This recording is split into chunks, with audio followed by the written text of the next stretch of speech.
Hello students, आज की class में हम क्लास 9 के एनसीईआरटी बुक का एक्सरसाइज 1.5 सॉल्व करेंगे, जो आपका एक्सपोनेंट से लॉज ऑफ एक्सपोनेंट से रिलेट है। तो स्टूडेंट्स, सबसे पहले हम लोग यह देखें कि लॉज ऑफ एक्सपोनेंट्स क्या होता है। लॉज ऑफ एक्सपोनेंट्स ऑफ, पहले आप इसको एक बार ध्यान देकर देख लें। इसी का यूज कर हम अभी जो एक्सरसाइज 1.5 है उसको सॉल्व करेंगे। लॉज ऑफ एक्सपोनेंट्स ऑफ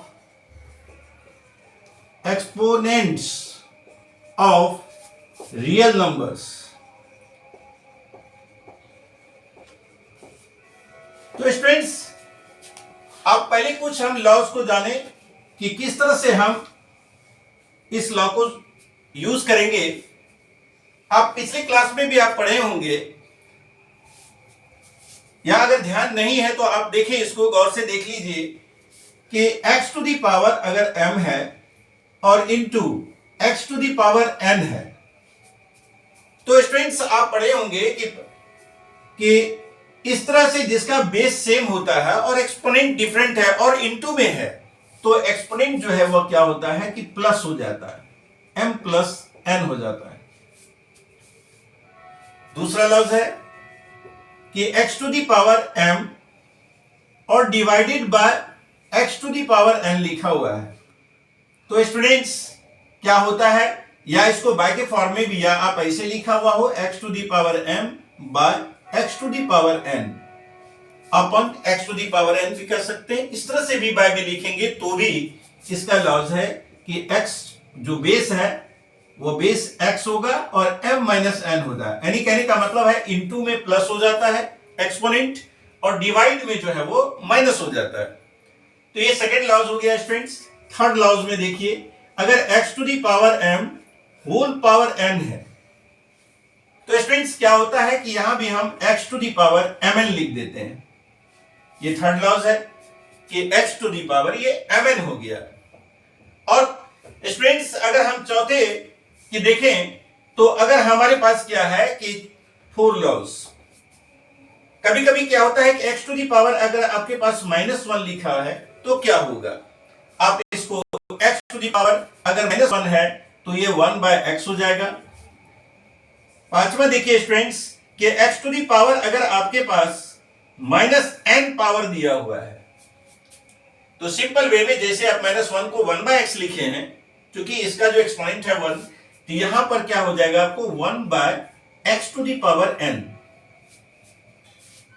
और एक चीज देखते हैं स्टूडेंट्स, हमारे पास क्या होता है कि छठा लॉ जो सिक्स्थ लॉ है उसको आप ये भी देखें कि अगर हमारे पास x to the power m into y to the power m, अगर हमारे पास ऐसा क्वेश्चन है कि एक बेस डिफरेंट है लेकिन एक्सपोनेंट जो है वो सेम है और जो बेस है वो इनटू में है, तो ऐसे कंडीशन में हम लोग क्या करते हैं कि x y to the power m लिख सकते हैं। तो स्टूडेंट्स इस तरह से x to the power n लिखकर आप ऐसे बना सकते हैं। यानी कि इस तरह से लॉज को यूज करके ये पूरे एक्सरसाइज 1.5 जो आपका नंबर सिस्टम्स का लास्ट एक्सरसाइज है, इसको अभी यूज करके हम बनाएंगे। तो आइए स्टूडेंट्स देखिए, इसी लॉज का यूज करके हम एक्सरसाइज 1.5 कैसे बनाते हैं। देखिए स्टूडेंट्स, एक्सरसाइज 1.5 हमारा है और एक्सरसाइज 1.5 में हमारे पास अब क्या है, पहला क्वेश्चन है हमारे स्टूडेंट्स के 64 पावर 1/2। तो 1/2 पावर है स्टूडेंट्स, तो हम क्या करते हैं, 8 8 जा 64 होता है, यानी 8 का स्क्वायर और होल पावर 1/2 है। तो स्टूडेंट्स अगर हम इसी में इस लॉज का उपयोग करें कि यहां पर देखिए क्या m और n है, तो क्या होता है कि यहां पर जो पावर है 2m है और ये n है, तो क्या करते हैं इसको मल्टीप्लाई कर देते हैं और हो जाता है ये 8 to the power 2 into 1/2, 2 cancel हो जाता है, यानी 8 पर पावर 1 बराबर इसका वैल्यू 8 हो जाता है स्टूडेंट्स। इस तरह से इसका आंसर हो गया। फिर नेक्स्ट क्वेश्चन देखते हैं क्वेश्चन नंबर 2 हमारे पास क्या है? क्वेश्चन 2 है हमारे पास स्टूडेंट्स 32 पर पावर है आपका 1/5। क्या है? 1/5। तो यहां भी स्टूडेंट्स वही करेंगे हम, 2 टू दी पावर अगर 5 करते हैं, यानी 2 को 5 टाइम्स लिखेंगे तो 2 पर पावर 5 होगा, क्योंकि उसका 2 को 5 टाइम्स मल्टीप्लाई करेंगे तो 32 आता है, और इस पर पावर हमारा 1/5 है। तो फिर वही उसी रूल्स को यूज करते हैं mn का, और यहां पर हम करते हैं क्या, 2 to the power 5 into 1/5, 5 cancel होता है स्टूडेंट्स, और 2 टू दी पावर 1 बराबर आंसर इसका 2 आ जाता है, यानी 2 का आंसर 2 आया। तो नेक्स्ट क्वेश्चन 3 नंबर में देखते हैं क्या है स्टूडेंट्स। इसका 3 नंबर क्वेश्चन है हमारे पास 125 और इस पर पावर दिया हुआ है 1/3।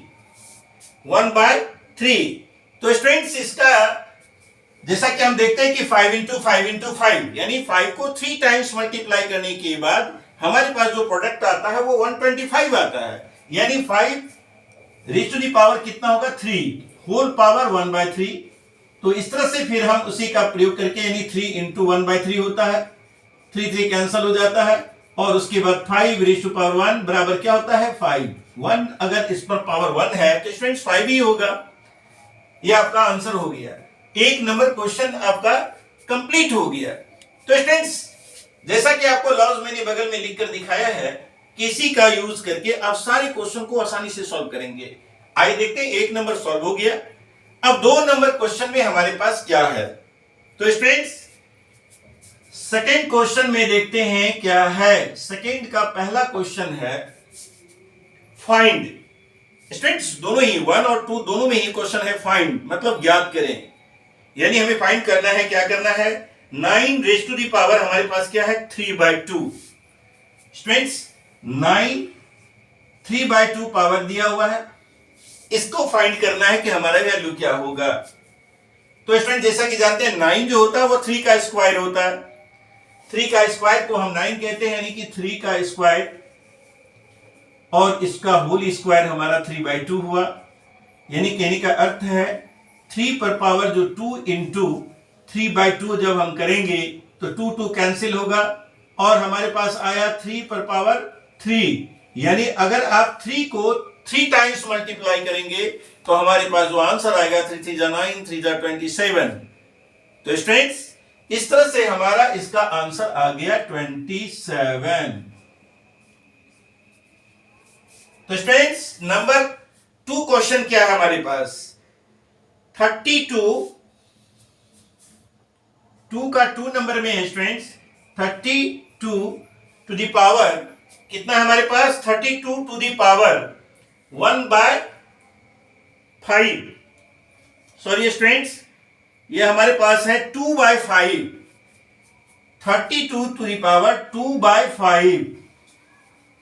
तो स्टूडेंट्स वही करते हैं कि अगर 2 को आप 5 टाइम्स मल्टीप्लाई करेंगे, 2 इंटू 2 4, 4 2 जा 8, 8 2 जा 16, 16 2 जा 32, यानी 5 टाइम्स। 2 को 5 टाइम्स मल्टीप्लाई करने से 32 आता है। तो पहले हम क्या लिखेंगे, 32 के बारे में, 32 पर पावर 5 है, ये हो गया आपका 32। फिर उस पर आप पावर लिखते हैं कितना, 2/5।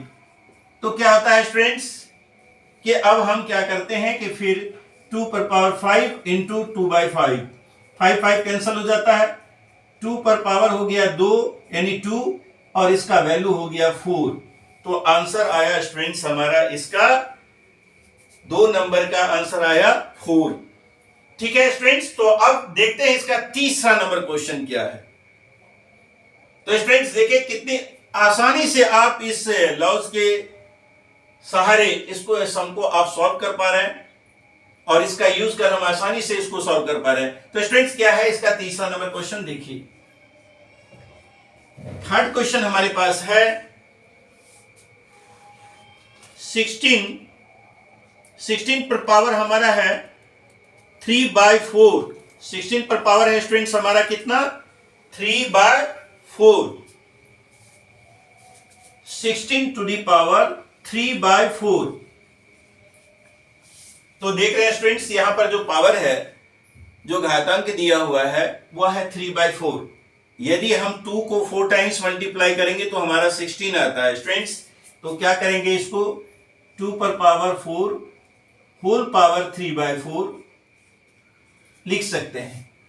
तो स्टूडेंट्स क्या होगा कि जब हम इसको फिर 4 इंटू 3/4 यानी 4 कैंसिल हो जाता है स्टूडेंट्स, और 2 पर पावर हमारा 3 आता है, जिसका आंसर हो जाता है 3 टाइम्स मल्टीप्लाई करेंगे 2 को तो आंसर आएगा 8। तो इस तरह से स्टूडेंट्स ये क्वेश्चन नंबर 2 में एक क्वेश्चन और बचा है, उसको हम सॉल्व करते हैं। क्वेश्चन नंबर 2 में यह जो हमारे पास है 125 4 नंबर क्वेश्चन है स्टूडेंट्स, 2 का 4 नंबर में है 125 पर पावर है हमारा -1/3। तो स्टूडेंट्स क्या है, -1/3। तो स्टूडेंट्स क्या करते हैं कि 5 को अगर 3 टाइम्स हम मल्टीप्लाई करते हैं तो हमारे पास होता है 125, यानी 125 को हम 5 टू दी पावर 3 लिख सकते हैं, या रेज टू दी पावर बोलिए या 3 to the power to the power -1/3। तो स्टूडेंट्स क्या होगा, 5 3 इंटू 1/3, 3 कैंसिल करेंगे, फिर हमारे पास होगा 5 रेज टू दी पावर -1। तो स्टूडेंट्स क्या होगा इसका आंसर 1/5। -1 पावर से मैंने आपको यहां बताया है कि जब -1 पावर होता है तो इसका वैल्यू 1/5 आ जाता है। तो स्टूडेंट्स ये रहा आपका क्वेश्चन नंबर 1 और 2। तो स्टूडेंट्स यहां पर क्या देख रहे हैं हम कि अब हमारे पास जो क्वेश्चन है वह है 3 नंबर का सिंप्लीफाई। 3 नंबर का सिंप्लीफाई है। आइए आप क्वेश्चन देखते हैं। इसका 3 सबसे पहले इरेज करते हैं स्टूडेंट्स। इस लॉज को आप पढ़ चुके हैं, लिख चुके हैं, इसको हम इरेज करते हैं। उसके बाद आपको क्वेश्चन नंबर 3 सॉल्व करके दिखाते हैं। तो स्टूडेंट्स सबसे पहले अगर आप इस laws of exponents of real numbers को याद रखेंगे तो इसको क्वेश्चन को बनाने में आपको बहुत ही इजी होगा। तो students simplify question number 3। Simplify का मतलब होता है सरल करें। यहां पर हमारे पास है 2 टू दी पावर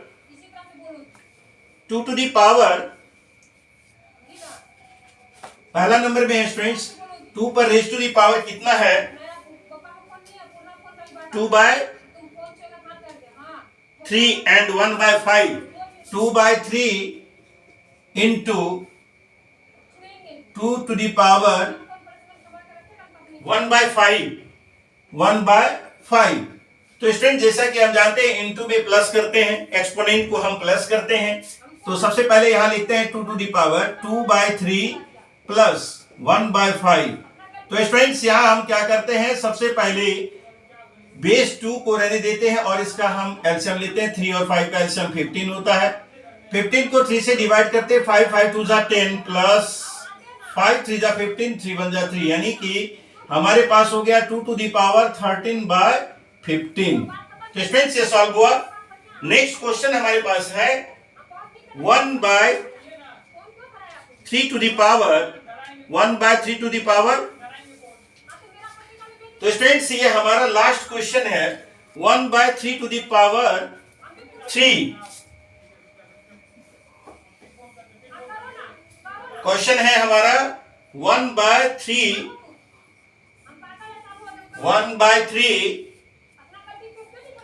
पर 3 पावर है स्टूडेंट्स, और होल पावर हमारे पास 7 है।